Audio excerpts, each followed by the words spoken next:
esta casa me ciño al padre de la casa, y si el padre convoca para mañana, pues hay que venir mañana. Así que si yo vengo, venga usted también. Yo no quiero tener problemas con el padre de la casa, usted tampoco.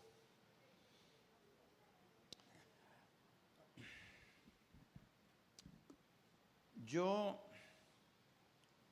traigo un mensaje para usted hoy. Yo le decía ayer al pastor cuando íbamos para el hotel que hace un tiempo aprendí que el mensaje no es el que yo traigo, sino es el que trae Dios. Y es bastante frustrante para uno como pastor invertirse, leer, buscar en la palabra, preparar, traer el mensaje, ponerlo acá y que después el Espíritu tome control y uno dice como, ¿y para qué me preparé yo? Mejor me hubiera quedado viendo Netflix o durmiendo un rato más y ibas a predicar tú a través de mi boca. Y entendí que ese es el mejor mensaje que usted y yo podemos recibir, porque cuando esto sucede no solamente aprende usted, aprende uno mientras le va saliendo por la boca lo que él está hablando. Entonces decidí seguir viajando con 2, 3 o 4 mensajes a cada lugar, y cuando llego al lugar mejor me someto a lo que él hace, y a veces hace como una zambumbia entre los diferentes mensajes que uno trae, y a veces uno ni toca nada, y a veces él dice, habla lo que tienes que hablar porque yo estoy contigo. Yo porto sobre mí un manto profético, y el profeta incomoda. Cuando usted oye que viene profeta a la casa y cuando se anuncia que hay profeta en la casa, pues la gente corre en busca a veces de una palabra de destino, quiere que le profeticen y cree que con lo que un profeta le diga le va a cambiar la vida, pero lo que cambia la vida es lo que usted hace con la palabra que recibe, no lo que el profeta le dice. Yo le puedo decir a usted lo que usted quiera que yo le diga y eso no le va a cambiar la vida, pero usted puede tomar la palabra profética más segura, que es la palabra de Dios, y sin necesidad de profeta alguno tomarla, aplicarla en su vida y ser transformado sin necesidad de haberse expuesto a un profeta, porque el profeta no tiene nada más que la palabra, y usted y yo tenemos la palabra. Pero una característica que tiene la palabra de un profeta es que si no hay un cambio en tu vida, no hay un fruto. Y cada vez que queremos cambiar, eso duele. Cada vez que se da un cambio, una transformación, eso te quebranta, eso te rompe, eso te lastima, eso es como los brazos de ese joven que está ahí. Vea qué buenos brazos. Esos brazos no salen con avena y cereal. Esos anuncios de Kellogg's, eso tampoco se hace comiendo espinaca solamente como Popeye. Eso duele hacerlo, ¿verdad? Y cada vez que él entrena, hay fibras en su músculo que se rompen. Hay fibras que se rompen, pero eso que rompe es lo que produce el crecimiento de ese músculo. A veces a algunos nos crece otro músculo solamente. Ese no duele tanto ensancharlo y crecerlo, pero no es tan atractivo, ni es tan eficiente. Después duele quitarlo de encima. Ahí duele. Yo perdí 100 libras y me costó perderlas, y dolió perderlas. Pero entonces cuando viene la palabra profética a tu vida, es como esa ruptura de fibras. Es como esa repetición y repetición y repetición, que ya vas por 5, pero sabes que en la serie te faltan 3, y en la última sientes que ya no sientes ni siquiera los brazos o las piernas o lo que sea, pero algo se está rompiendo en ti que duele y que tarde o temprano va a dar un fruto. ¿Cuántos padres hay en la casa? Levanten la mano. Padres de familia. ¿Cuántos? No, yo no les voy a preguntar que cuántos hijos, porque todos son hijos de alguien. Pero ¿cuántos jóvenes hay en la casa? Levanten la mano. ¿Cuántos niños? ¿Los niños están aquí o están aparte están aquí los niños? ¿Cuántos niños? A ver. Ok. Lo que yo le voy a hablar entonces a usted en esta mañana, como me pide el pastor que le hable, va a hacer que los niños no me quieran tanto, ni que los jóvenes me quieran tanto, ni que los padres me quieran tanto, porque a todos les va a doler lo que le voy a decir. A todos les tiene que doler, pero ese dolor tiene que traer transformación. Y esa transformación viene sobre tu vida, viene sobre tu casa. Esa transformación viene sobre esta casa ministerial y esa transformación viene sobre esta nación.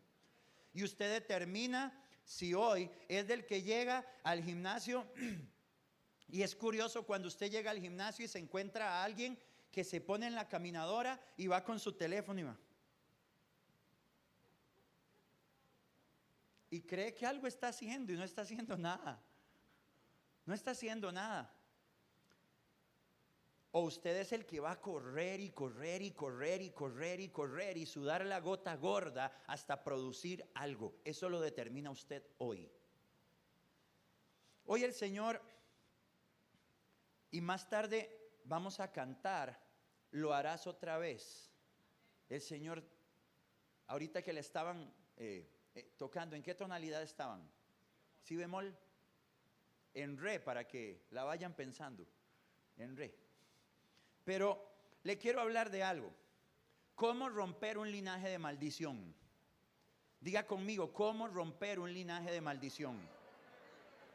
Dice la palabra del Señor en 2 de Crónicas, capítulo 34, versos 1 y 2. De 8 años era Josías cuando comenzó a reinar, y 31 años reinó en Jerusalén. Este hizo lo recto ante los ojos de Jehová, y anduvo en los caminos de David su padre, sin apartarse a la derecha ni a la izquierda. ¿Cuántos años dice que tenía Josías cuando comenzó a reinar? 8 años. Así que nunca es muy temprano. Como nunca es muy tarde, nunca es muy temprano.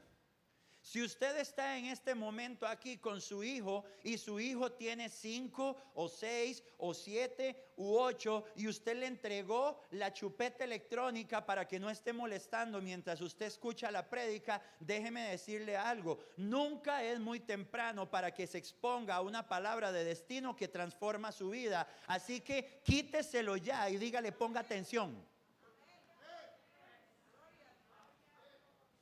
Quíteselo ya. Y dígale, ponga atención, porque esta palabra te va a transformar la vida. Él no entiende lo que usted le está diciendo ni lo que yo le voy a decir, pero su espíritu lo va a recibir y le empieza a llover ya. Como lluvia que cae del cielo y no deja pero ni un espacio sin que le caiga esa lluvia. 8 años tenía Josías, pero sabe, dice la palabra del Señor que aunque él se convierte en rey a los 8 años, a él nada le interesa y él nada hace y su reinado es intrascendente en la palabra del Señor hasta la edad de los 16. Pero dice la palabra del Señor que cuando él cumple 16 años empieza a buscar al Señor. ¿Por qué era Josías rey? Era rey por nacimiento. Simple y sencillamente tuvo sobre él un linaje real que lo marcó. Había sobre él una herencia de sangre, de legado que lo convierte en rey. Déjeme decirle algo, así como Josías era rey por linaje, usted y yo somos reyes por linaje. Usted y yo somos reyes sobre República Dominicana por linaje. Esta nación le pertenece a usted por linaje. Salmo 2:8, pídeme y te daré por herencia a las naciones. Usted está posicionado aquí, esta nación le pertenece. Y si en este momento a usted le llamaran de un bufete de abogados y le dijeran, mire, aquí hay una propiedad que resulta que era de un abuelo suyo, un tío, un lo que sea, y es herencia suya. La casa está aquí medio arruinada, tiene los vidrios quebrados, tiene la pintura dañada, tiene unas goteras en el techo, el jardín está hecho un desastre, pero esta tierra es suya. Yo no creo que a usted una tierra que se le está entregando por herencia y como regalo, usted diga, pero si acaso yo planté ese jardín, y si acaso yo puse ese techo, y si acaso yo quise construir esa casa, yo por qué la voy a pintar, yo por qué le voy a arreglar el techo, yo por qué le voy a hacer el jardín, a mí qué me importa que se pierda, usted no lo haría. usted saldría para ese lugar, usted buscaría el dinero porque es un bien que ha sido entregado en su mano y usted no va a dejar que se deteriore más de lo que ya está. Esta nación ha sido entregada a la iglesia de República Dominicana como herencia y no importa lo que usted ve alrededor que está sucediendo en el gobierno, en la política, en la educación, en la economía, en las familias, no importa lo que esté sucediendo, es su tierra, es su herencia y usted tiene que levantarse y correr en pos de la restauración de eso porque es un valor que le ha sido entregado. Usted es rey sobre esta tierra como lo era Josías y tal vez hasta este momento usted ha sido un rey como era Josías durante los primeros 8 años de su reinado, disfrutando solamente de una posición donde estaba cómodo hasta que en determinado momento, 8 años después, él dijo: voy a buscar a Jehová. Y dice que a los 16 años empieza a buscar a Jehová y cuando empieza a buscar de Jehová es guiado a una revelación que lo lleva a limpiar Israel. Dice que 12 años después de entrado Josías en gobierno, él estaba llevando la limpieza a Israel. Para este momento tenía 20 años. Ya habían pasado 12 años de su reinado y dice la palabra que reinó durante 31 años. Estaba llegando casi a la mitad de su reinado cuando él empieza esta tarea. Y esto me habla a mí de algo. Las transiciones determinantes en la vida no son producto de algo espontáneo, son producto de un proceso.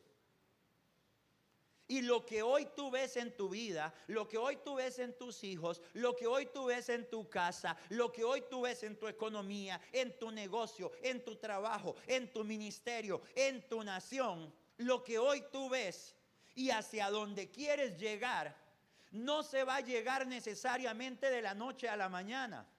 No va a ser una transformación espontánea, va a ser una transformación producto de un proceso que va a ir siendo guiado por Dios, preparando una estación y siendo guiada por elementos importantes que se llaman mentores. Un niño de 8 años no puede reinar sobre una nación. Él tenía ahí un rol representativo, pero habían mentores. Y estos mentores lo instruían, estos mentores lo guiaban, estos mentores lo educaban. El trabajo de estos mentores durante 8 años fue encaminando la vida de Josías para que cuando él tuviera 16, con cada año que iba pasando, el Josías de 8, el Josías de 9 tenía un peso en su voz que era más representativo que el de 8. Y el de 10 tenía un peso en su voz que era más representativo que el de 9. Y así sucesivamente. Yo tengo 3 hijos y mis 3 hijos nosotros hemos acostumbrado en nuestra casa tener un gobierno familiar. En mi casa no mando yo. Y mi esposa dice amén. Pero no, tampoco manda ella. Pero que no le llegue esta grabación, esto queda entre nosotros. En mi casa no mando yo, en mi casa no manda ella, en mi casa no mandan mis hijos. En mi casa las decisiones las tomamos como un consejo de familia, como un gobierno familiar. En nuestros negocios, las decisiones las tomamos en un gobierno familiar. Y claro, se les toma opinión a los hijos. Y al final, la madurez guía la decisión. Y en determinados momentos, los hijos dan algunas sugerencias que usted dice como, se nota la niñez, la inmadurez. Pero con el paso de los años vas percibiendo un cambio en el sonido de su voz. Y no es que están cambiando de voz y ya empiezan a hablar como así cuando empieza la adolescencia. No, es que su voz se vuelve más madura. Porque estar expuestos a la toma de decisiones cambia a las personas. Y entonces así la voz de Josías iba madurando y madurando y madurando hasta el momento en que ya él tiene 16 años y dice: es tiempo de empezar a buscar a Jehová. Nadie se lo impuso. Le fue moldeado a través de mentores. En la casa del Señor hay mentores. En esta casa hay mentores. En el pastorado hay mentores. En su grupo de jóvenes hay mentores. Pero usted, padre, tiene que ser un mentor para sus hijos. La sociedad se encuentra en la condición en que se encuentra porque el modelo de la palabra de Dios es que los hijos se educan en casa y por las familias. Pero los padres tomaron una decisión y fue decirle al Estado: ¿me podrías criar tú a mis hijos? Y se los hemos entregado al Estado. Y entonces el Estado tiene a tus hijos 40, 50 horas a la semana, adoctrinándolos según lo que a ellos les conviene. Y cada día ves a tu hijo a las 4 de la tarde, a las 5 de la tarde, y lo que ves no te gusta. Entonces te lo traes de las orejas el fin de semana y le dices: pastor, arrégleme a mi hijo. Y pretendemos que en 2 horas la iglesia resuelva el lío de 40 horas que ha producido el Estado.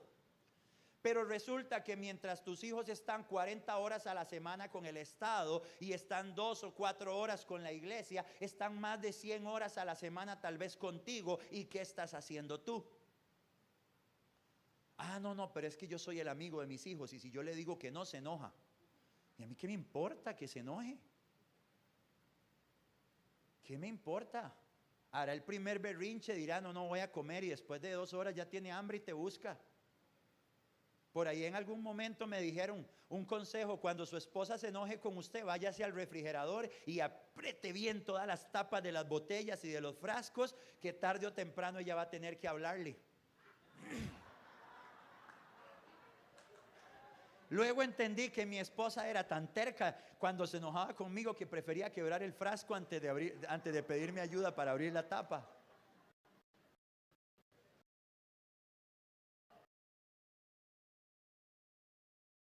Estricta, bien estricta, y yo era bien terrible.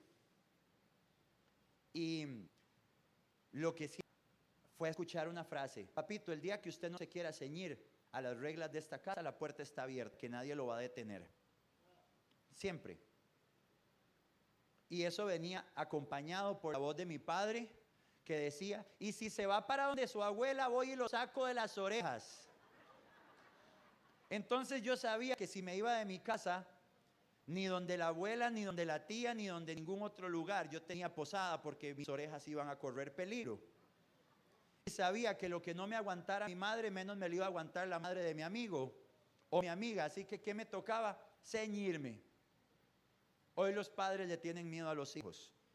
Hoy los padres necesitan, pareciera, la mentoría de los hijos antes de escuchar lo que sus padres tienen que decir. Pero avanzo en mi tema, Josías.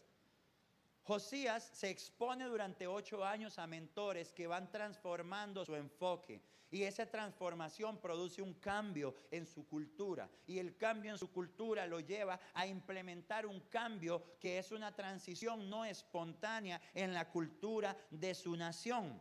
Entonces usted y yo tenemos que reconocer y tenemos que agradecer la labor de los mentores que están sobre nuestros hijos. Recuerdo cuando yo era pequeño que yo era tan terrible. Es que usted no estuvo anoche con los jóvenes tal vez, pero yo les hablé parte de mi testimonio y no les conté todo lo tremendo que fui. Apenas les di unas pinceladas y algunos tal vez no se imaginaban eso de mí, pero yo fui bien tremendo. Y entonces yo recuerdo que para mí uno de los días más temibles era el día de la reunión de padres de familia en la escuela. No tenía yo salvación. En ese día algunos tenían salvación. Yo nunca tenía salvación ese día. Hoy día, el día más temible para los padres es el día de la entrega de notas de los hijos. El día de la reunión de padres de familia. Porque cuando el maestro viene a dar malas notas, es culpa del maestro. Cuando da quejas de la conducta de los hijos, es culpa del maestro. Todo lo hemos trasladado al mentor porque rechazamos que el problema que nuestros hijos están provocando es producto de nuestro descuido y de nuestro desinterés. Y quiero que sea culpa del maestro, quiero que sea culpa del Estado, quiero que sea culpa del pastor que no diseña un programa atractivo para los muchachos, quiero que sea producto entonces de las redes sociales y de la tecnología, y es culpa de Bill Gates y es culpa de Steve Jobs y es culpa de quien sea, pero no mía, porque yo todos los días me levanto responsablemente. Le pongo comida en la mesa, le pongo ropa que yo estoy cumpliendo. Son todos los demás que hacen mal su trabajo. Esa es la cosmovisión que como padres hemos adoptado y que está destruyendo nuestra sociedad. Pero tenemos que honrar la labor de un mentor. Tengo años de pastorear jóvenes. Tengo años de leer libros de cómo guiar jóvenes. Tengo años de trabajar en el diseño de programas para entretener jóvenes. Tengo años de componer música y buscar música y traducir música y montar música para ver cómo lo hago más entretenido. Y de repente aparece una canción estúpida de un mono que danza y pum, pum, pum, pum, pum, pum, pum, pum, y no tienen nada, pero andan todos como, perdóneme la palabra, como idiotas detrás de la canción y no tiene uno ni idea del trabajo que le toma a uno. Así que el problema no es uno, no son las horas. Llegó un momento en el cual yo dije, yo no vuelvo a entretener jóvenes porque yo no soy tampoco un mono de circo para entretener a nadie. Yo vengo a la plataforma, cumplo con mi función, que es llevar una palabra de transformación a la vida de ellos. Si vienen o no vienen no es mi problema, es problema de los padres. Si vienen o no vienen, si reciben o no reciben el ambiente idóneo para que desarrollen eso, no es mi problema, es el problema de los padres. Yo no entretengo a nadie porque no soy payaso. Jesús no andaba entreteniendo a nadie. Jesús andaba predicando un mensaje confrontativo y transformador. Y el que lo quería seguir, lo seguía. Y el que no lo quería seguir, no lo seguía más. Cuando se le acercó el joven rico, él no dijo, caramba, este diezmo es bueno, no lo puedo dejar pasar. Vamos a ver cómo decimos, no sé si ustedes entienden la expresión, vamos a hacerle la comba al palo, ¿no? Bueno, vamos a buscarle la forma para que el joven rico pueda entrar en el reino de los cielos con todo su dinero. No, a Jesús no le importaba eso. Jesús le dijo, así, al pan, pan, al vino, vino. Si te sirve, ve, deshazte de todo y ven y sígueme. Y cuando el joven dijo, no puedo, y dio media vuelta y se fue, él no le dijo, bueno, espérate para ver cómo lo... Vete, tú te lo pierdes. Escuchaba a un pastor días atrás que decía, si te pones a estudiar la palabra, te das cuenta que a pocos Jesús les dijo, sígueme. Y a los que les decía, sígueme, casi todos o todos fueron sus discípulos, sus 12. Y cuando este joven escucha esta palabra, sígueme, y no lo sigue, está próximo la entrega de Jesús. Está próximo a su muerte, está próximo a que quede una vacante en los 12. ¿Y quién quita si ese joven estaba siendo llamado para ocupar eso? Es una teoría solamente, pero a pocos se les dijo sígueme, y él prefirió seguir su satisfacción personal y lo que podía lograr él, y no lo que Jesús tenía para su vida. Pero Jesús no convence a nadie. Él no se va detrás de nadie. Si te sirve, y me sigues, y si no, no. Y así tenemos que trabajar con nuestras generaciones. Deja de estar trabajando como payaso de circo para tratar de entretener, porque hay que dejarnos de mentiras. Cada día el arte que entretiene es de menor calidad, la música que entretiene es de menor calidad. Y si te pones a analizar por qué las películas, por qué los videojuegos, por qué la música, por qué todo esto de hoy entretiene más cuando tiene menos calidad, es por el poder demoníaco y espiritual que está operando desde esas plataformas de entretenimiento. Y cuando tú y yo queramos competir contra Jennifer López o contra Daddy Yankee o contra el que se te ocurra, no vamos a encontrar es el espacio para competir con ellos desde el ámbito natural, porque no estás compitiendo en el ámbito natural. Estos jóvenes están siendo atraídos por un trance espiritual y demoníaco que los seduce a las pasiones espirituales. Es por eso que es a través del poder del Espíritu que se rompe eso. Y el poder del Espíritu viene a través de palabras de vida, a través de la palabra de Dios y no a través de un show en una plataforma. Yo soy músico, estaba maravillado escuchando el grupo esta mañana, estaba más maravillado siendo ministrado por ellos. Hubiera preferido no predicar yo y seguir ahí danzando porque lo estaba disfrutando más que estar aquí tal vez diciéndole a usted cosas que le duelen. Pero si le duele, le está transformando y eso es bueno. Pero seamos sinceros. Lo que acabamos de experimentar acá musicalmente puede ser igualado y superado en muchas plataformas del mundo. Sin embargo, la unción que fluye de eso, de cada uno de ellos, de cada corazón contrito y humillado que levanta una adoración sincera en espíritu y en verdad, no puede ser comparado a nada de lo que el mundo pueda ofrecer con clases, con técnica, con efectos, con equipos, con nada. Lo que te transforma es el espíritu. Es el espíritu el que te transforma.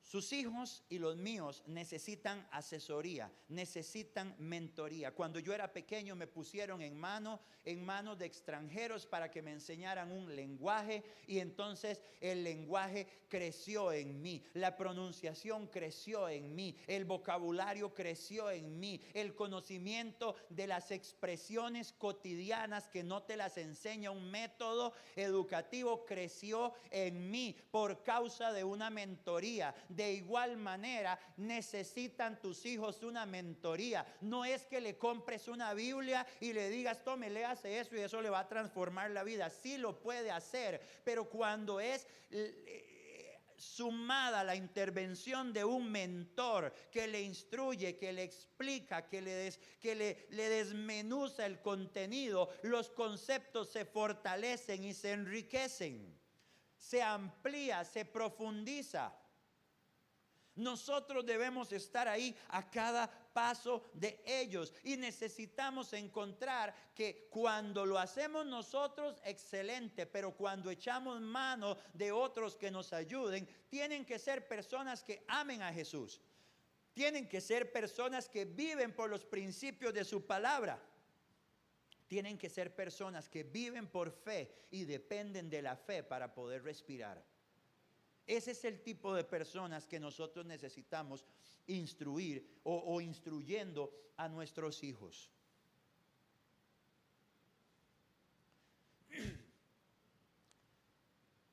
Solo le voy a dar unos datos más de mi mensaje y le voy a hablar distinto, pero Josías habla de seguir los caminos de David, su padre. ¿Usted sabe quién era el padre de Josías? El padre de Josías no era David. Josías venía del linaje de David. Pero ¿sabe cuántas generaciones atrás estuvo David? ¿Alguien sabe? ¿Alguien se atreve a decirme un número? ¿Era el nieto? ¿Era el bisnieto? 4 generaciones. 4 generaciones. Vamos a ver, ¿alguien más? ¿Quién da más? ¿Quién da más? Lamentablemente estás frío, Daniel. ¿Alguien más?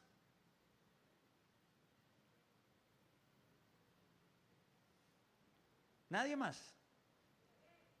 ¿Cuántas? 10. Tibia. Pero todavía falta. Tibia. Casi caliente. 16 generaciones. 16 generaciones. 16 reyes, para no decir generaciones, sino 16 reinados entre David y Josías. Ahora, el abuelo de Josías se llamó Manasés, y Manasés fue un rey bien malo. El nombre Manasés significa el que hace olvidar. Y lo que Manasés hizo durante su reinado fue provocar la perversión de ese pueblo, levantando altares a Baal, levantando estatuas e ídolos por todo el reino. Eso hizo el abuelo de Josías, Manasés. Y después viene el padre de Josías, hijo de Manasés, que significa creyente verdadero. El nombre Amón, que era el papá de Josías. Creyente verdadero, pero él no honró su nombre. Y fue igual de malo que Manasés. Entonces encontramos un Josías de 8 años, sin un padre, hijo de Amón, un mal rey, nieto de Manasés, un terrible rey, cuyo nombre dice el que hace olvidar, que se dedicó a hacer todo lo contrario a lo que la palabra del Señor enseñaba, los mandamientos del Señor, y que levantó culto a la idolatría en el reino de Israel. Y siendo hijo y nieto de esos reyes, él fija sus ojos en David y dice: voy a seguir los caminos de David, mi padre, que no es ni mi padre, ni mi abuelo, ni mi bisabuelo, ni mi tatarabuelo, ni mi ya no sé ni qué más decirle, porque habían pasado 16 generaciones. Pero encontró en un hombre al que no conoció una figura de mentoría, una figura digna de imitar. Esto quiere decir que su hijo y que mi hijo no necesita conocer inclusive a quien puede transformar su vida. Eso quiere decir que puede convertir a Jesús en su mentor por excelencia, porque le puede conocer a través de su legado, y su legado puede ser transmitido a través de usted y a través de mí. Yo, como le dije, tengo 3 hijos. Mis hijos tienen 13, 15 y 16 años. Y ninguno de mis 3 hijos tienen teléfono celular. Ninguno de mis 3 hijos tiene redes sociales. Ninguno de mis 3 hijos tampoco es un Amish. Y ninguno de mis 3 hijos está encerrado en una jaula en el patio de mi casa. Pero le puedo decir que mis 3 hijos son músicos. Mis tres hijos son artistas. Tengo 2 músicos y una balletista. Mis 3 hijos son empresarios. Tienen sus negocios propios. Yo tengo una pizzería y mis 3 hijos son administradores dentro de esa pizzería. Y mi hija de 13 años maneja inventarios, maneja contabilidad, maneja proveedores. Sabe preparar masas, sabe preparar salsa, sabe preparar pizza, sabe hornear pizza, sabe hacer todo. Yo salgo en viajes ministeriales, he salido inclusive con mi esposa y han quedado mis 3 hijos a cargo al frente del negocio, con una tía que los cuida, pero que no sabe hacer nada en la pizzería, solo está cuidando ahí que no se maten peleando entre ellos, porque no son perfectos, y como sus hijos pelean, los míos también pelean.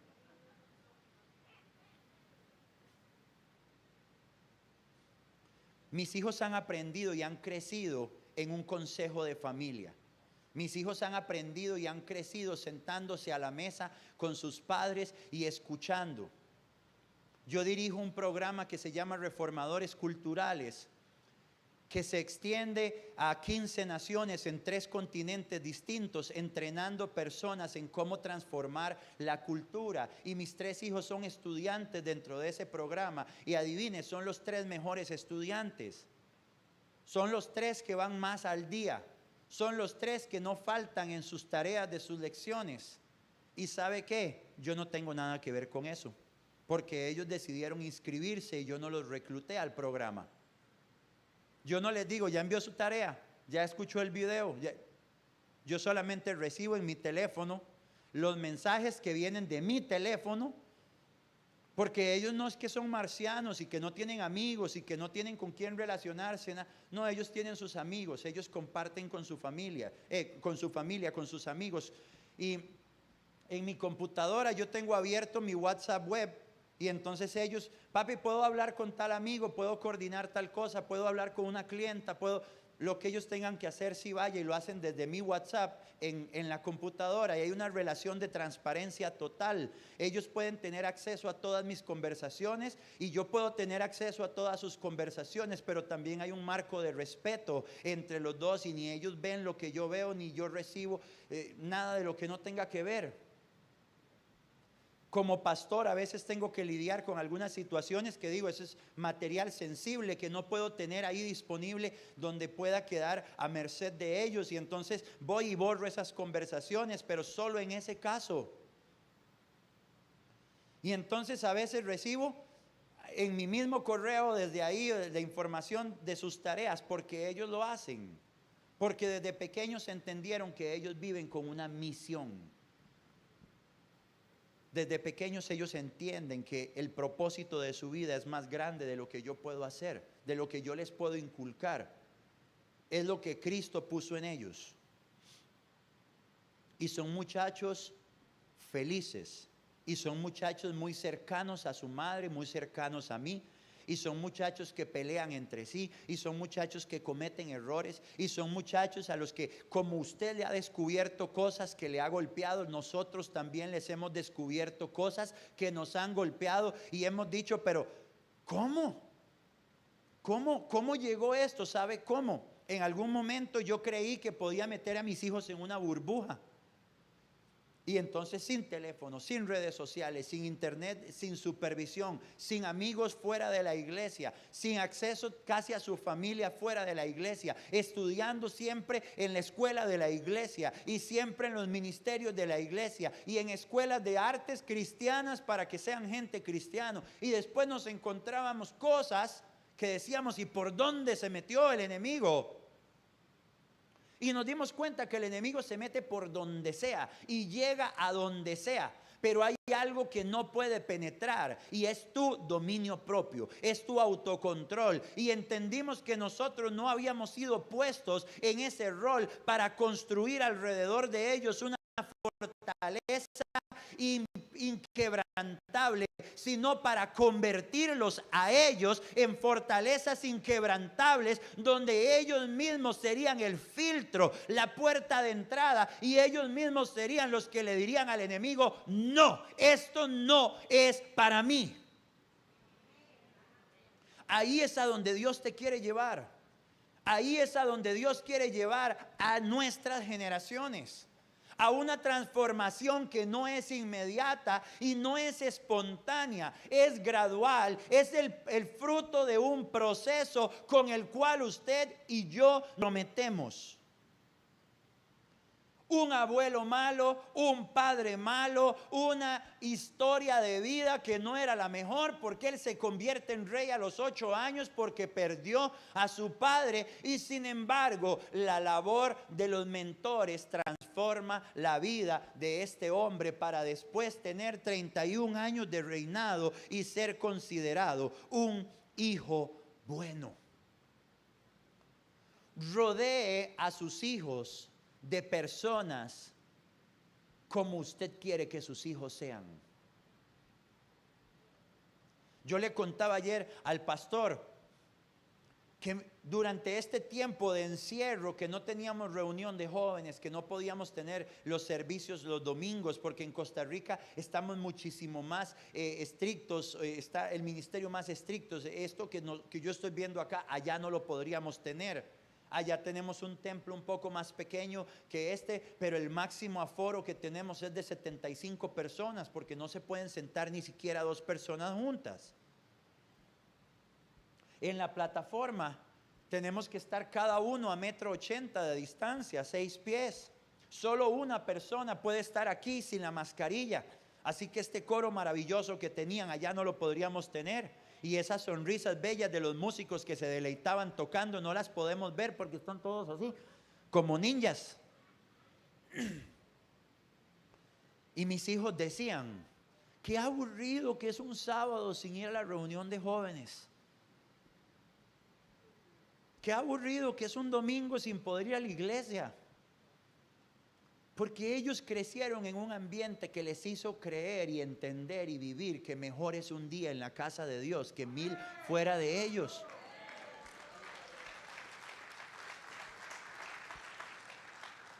Haga esa la filosofía de su familia. Esta es la casa de Dios. Esta es la casa de papá. Mis hijos son bien comelones y les encanta visitar a la abuela porque donde llegan, donde la abuela siempre hay comida y provisión.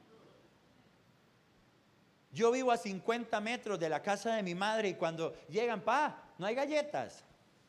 No sé, fíjese, no hay. Entonces ya usted se dio cuenta que no hay. ¿Qué cree? ¿Que yo las tengo escondidas debajo de la almohada? A veces debería para que la comida rinda esconderla, pero no. Porque comen como las langostas de la plaga de Egipto. Y entonces cuando llegan revisaron el refrigerador, el congelador, las gavetas y debajo de la cama a ver si encuentran alguna golosina rezagada.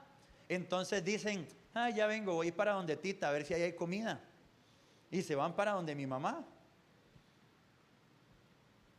Que tus hijos digan, allá hay comida, allá hay provisión, allá hay alimento en la casa del Padre, en la casa del que me cubre. Y estén en este lugar anhelando la presencia, anhelando la palabra, haciendo de este lugar su hogar, haciendo de estas personas que están alrededor sus hermanos, su familia, sus amigos, su núcleo.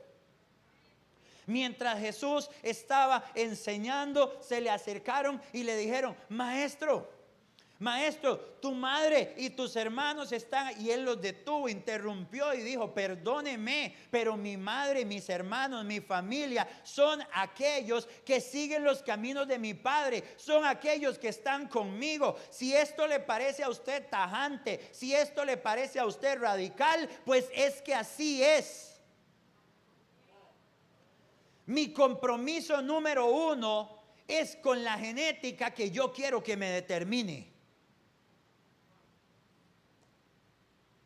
Mi compromiso número 1 es con la genética que yo quiero que me determine a mí.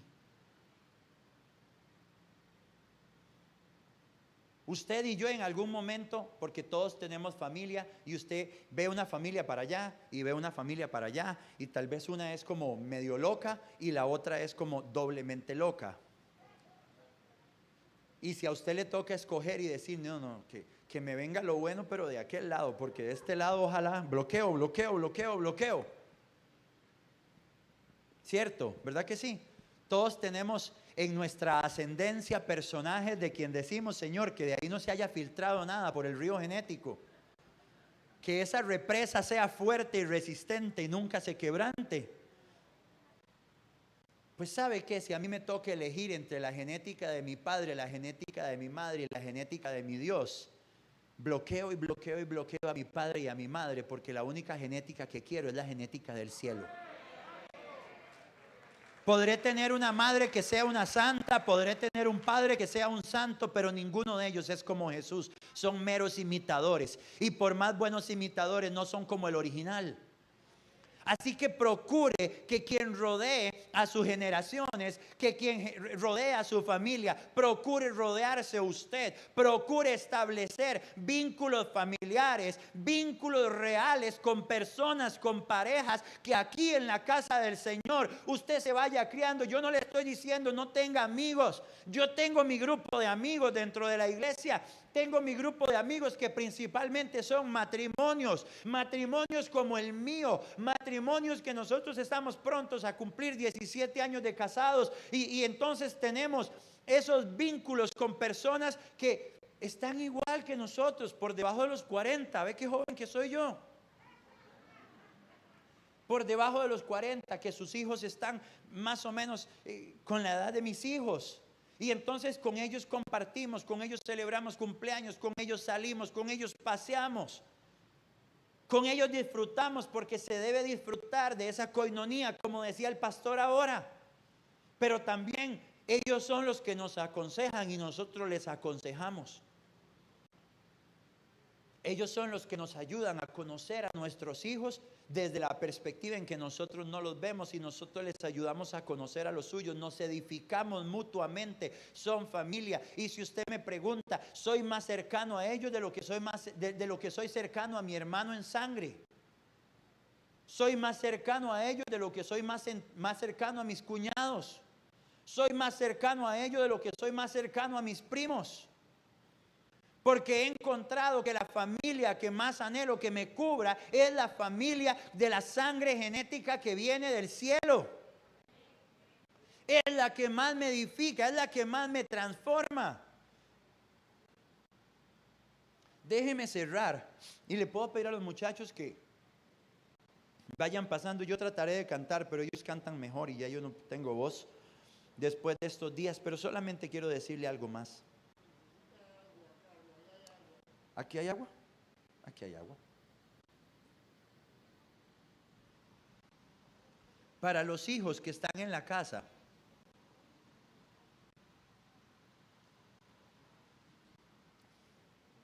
a los 18 años de edad,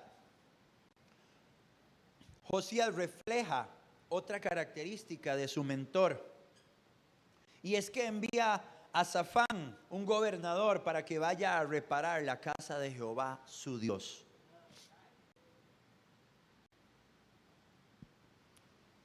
Yo le decía ayer a los muchachos, yo tuve la dicha de nacer en el Evangelio, como decimos nosotros. Yo tuve la dicha de ya nacer de una mujer pastor, de la primer pastora de mi nación.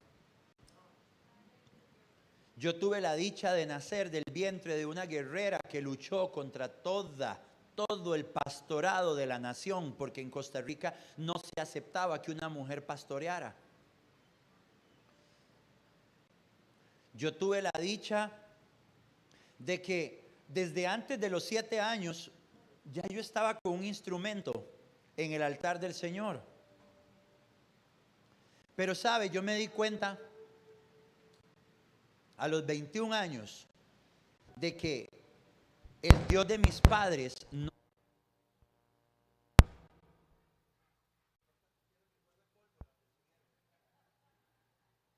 Bueno, a los 21 años me di cuenta que el Dios de mis padres no era mi Dios, solamente era el Dios de mis padres. Había crecido viendo al Dios de mis padres. Había crecido tocando y danzando y enseñando y pastoreando para el Dios de mis padres, pero nunca se me había revelado directamente a mí. Todavía había un altar delante de mí que yo adoraba más que al Dios de mis padres. Y ese altar era un espejo donde yo me veía reflejado. Y yo decía, es más importante lo que yo quiero hacer, lo que a mí me satisface, que lo que hago para Dios. Y yo amaba hacer lo que hacía para Dios. Siempre lo he dicho, sáqueme a mí de una iglesia y yo no soy nada especial. Es Dios quien me da mi valor.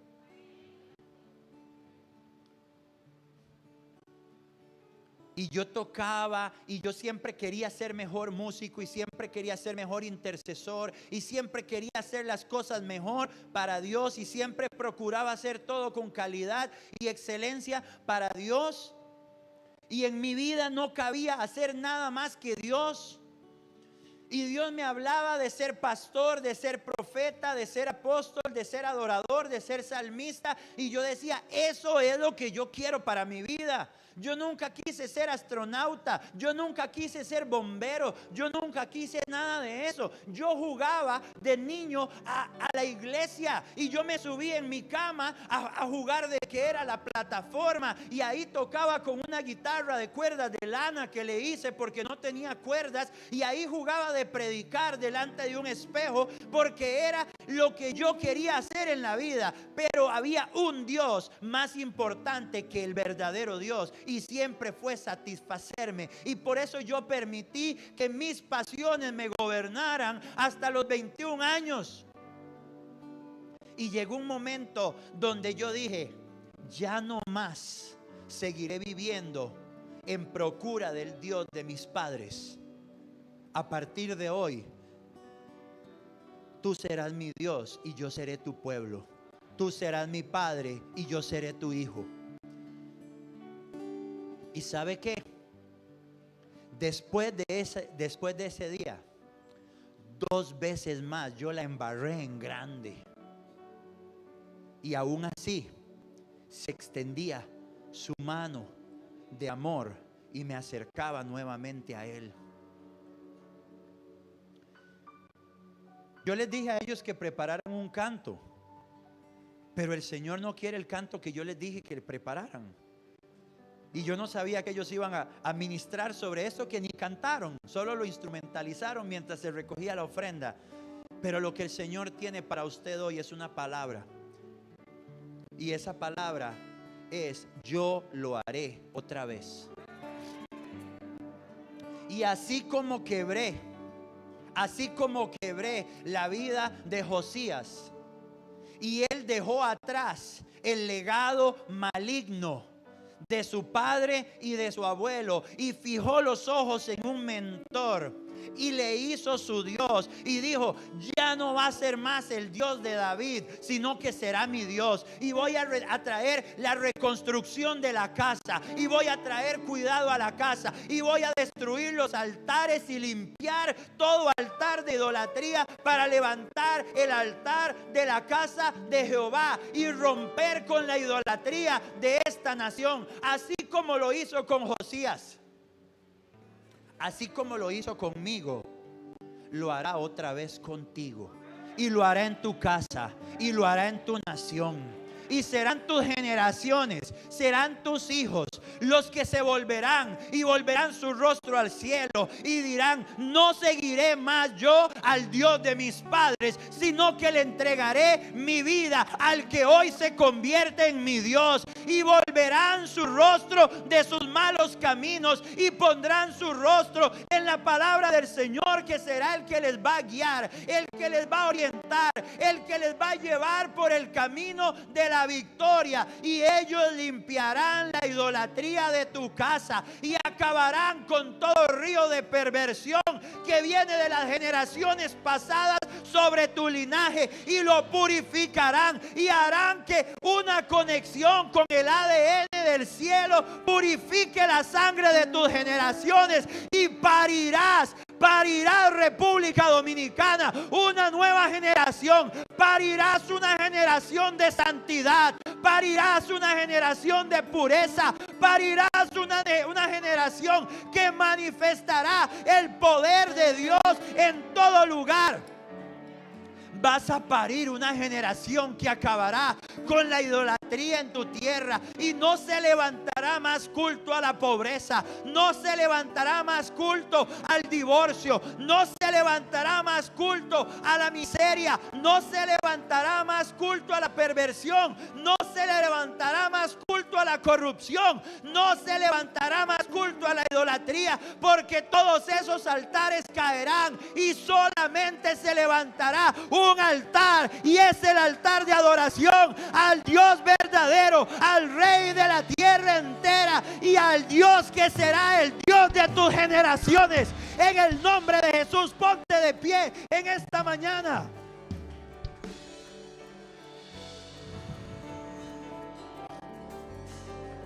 Si estás con tus hijos en casa, pon tu mano sobre ellos.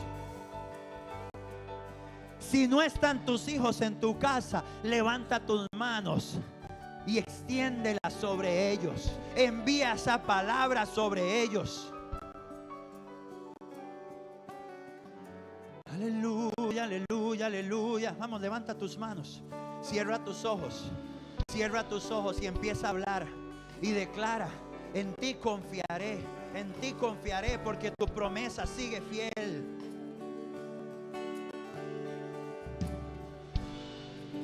En ti confiaré, tu promesa sigue en pie, tú eres fiel. Confiado andaré, en tus manos estaré, eres fiel. En ti confiaré. Vamos, decláralo, decláralo. Él es fiel. Confiado andaré, en tus manos estaré, siempre has sido fiel. Declara la fidelidad de Dios sobre tu vida. Declara en esta hora la fidelidad de Dios sobre tus generaciones. Declara la fidelidad de Dios sobre tu casa. Declara la fidelidad de Dios sobre tu nación. Declara la fidelidad de Dios. Señor, tú lo has hecho antes y lo harás otra vez. Señor, tu palabra dice que es la palabra del Señor la que limpiará el camino del joven. Por eso yo declaro tu palabra sobre ellos. Como levantábamos en la alabanza, es la sangre de Cristo, es la sangre de Cristo, es la sangre de Cristo que purifica, que transforma. En esta hora yo declaro transformación, purificación y limpieza de la sangre de mi casa, de la sangre de mis generaciones. Yo creo en ti, sé que otra vez en el desierto. Yo creo en ti, sé que lo harás otra vez. Yo sé que tú mueves montañas. Yo creo en ti, sé que lo harás otra vez. Abriste el mar en el desierto.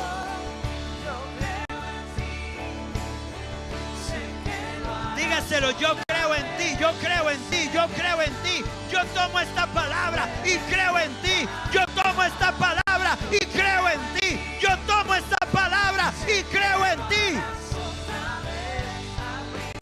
En esta hora arrebato, arrebato, arrebato mis generaciones para ti.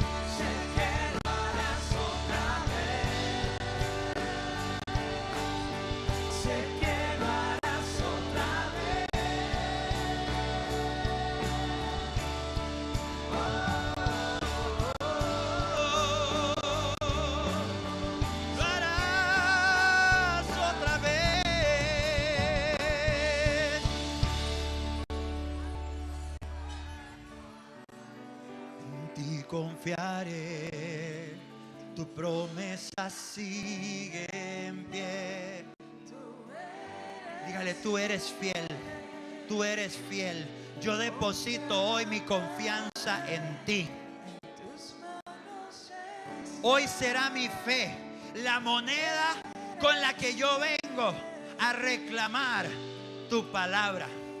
Hoy es mi fe la moneda con la que vengo a reclamar el cumplimiento de tu palabra.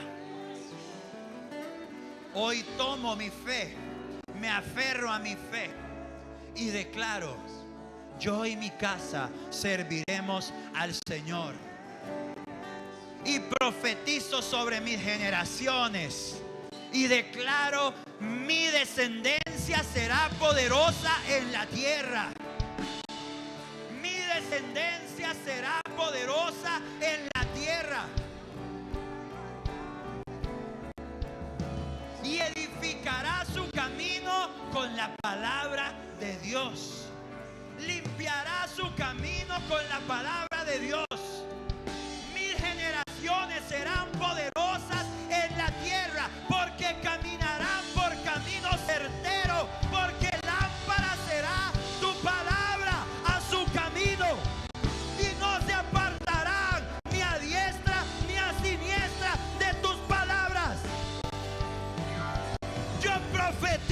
y ligo mis generaciones a tu destino. Y caminarán fuertes y valientes. Caminarán fuertes y valientes. Y porque no verán ni a siniestra ni a diestra. Todo lo que la planta de sus pies pise será suyo. Habla sobre tus generaciones en esta mañana y declara sobre tus generaciones. No se completarán los días de la siguiente generación antes de que vuelvan a ver al pasado y declaren cosas grandes y maravillosas hiciste con mis padres y mayores serán las cosas que harás conmigo. Así como hablábamos el viernes de Gedeón, en medio de la prueba y en medio del temor de la batalla, Gedeón se volvió y le dijo en clamor al Señor: pero ¿qué fue lo que pasó si tú sacaste a nuestros padres de allá? Si grandes maravillas y victorias les diste. Y una victoria mayor, una victoria más grande fue la que vio Gedeón con sus manos, con sus ojos, de lo que Dios puso en sus manos. Tus hijos y tu descendencia volverán a ver tu historia y dirán: si esas grandes maravillas hizo Dios en la vida de mis padres, cuanto más hará en la mía y cuanto más en la de mis hijos. Porque así es la senda del justo. La senda del justo va en aumento, y tus generaciones verán como su camino y su destino resplandece más y más y más. El Goliat que está al otro lado del campamento está gritando amenazas y palabras de sentencia para esta generación, para estas naciones. Y el mundo fuera de este lugar dice: no sabemos lo que viene para mañana, pero la cosa se va a poner fea. Pero eso lo dicen los que no son justos. Pero cuando tú y yo somos los justos, cuando tú y yo somos los redimidos, cuando tú y yo somos los hijos del Rey, dice la palabra del Señor: tinieblas cubrirán la tierra, mas sobre ti resplandece